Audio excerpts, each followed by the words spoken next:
વડોદરાના સાંસદ અને ભાજપા યુવા મોરચાના પ્રદેશ અધ્યક્ષ હેમાંગ જોશીએ સુરત ખાતે પત્રકાર પરિષદને સંબોધન કર્યું હતું। આ તબક્કે તેમણે યુવાનોને નશાની લતથી દૂર રહેવા અને વ્યસન મુક્તિ અંગે જાગૃતિ ફેલાવવા આહ્વાન કર્યું। પત્રકારો દ્વારા સુરતમાં અશાંત ધારાનો ભંગ સાથે થઈ રહેલા ગેરકાયદે બાંધકામો અંગે પૂછવામાં આવતા તેમણે ખૂબ જ કુશળતાપૂર્વક જવાબ આપી વિવાદ ટાળ્યો હતો। તેમણે વિશ્વાસ વ્યક્ત કર્યો હતો કે આગામી મહાનગરપાલિકાની ચૂંટણીઓમાં જનતા ફરી ભાજપ પર ભરોસો મૂકશે। નોંધનીય છે કે આ પરિષદમાં નાયબ મુખ્યમંત્રી હર્ષ સંઘવી પણ હાજર રહેવાના હતા, પરંતુ સરકારી કામકાજમાં વ્યસ્ત હોવાથી તેઓ ઉપસ્થિત રહી શક્યા નહોતા।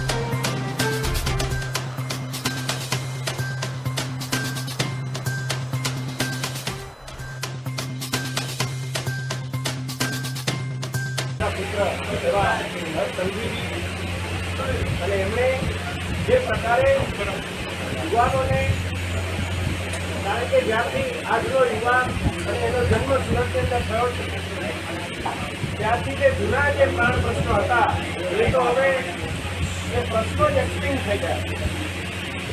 ત્યારે કઈ રીતે સુરતની વિકાસ ગાથાએ વેગ પકડ્યો અને આગળ જઈને પણ કઈ રીતે સુરતના માધ્યમથી ગુજરાત અને ગુજરાતના માધ્યમથી સમગ્ર ભારત વિકસિત ભારત તરફ આદરણીય વડાપ્રધાનશ્રીના નેતૃત્વ હેઠળ અને માનનીય મુખ્યમંત્રી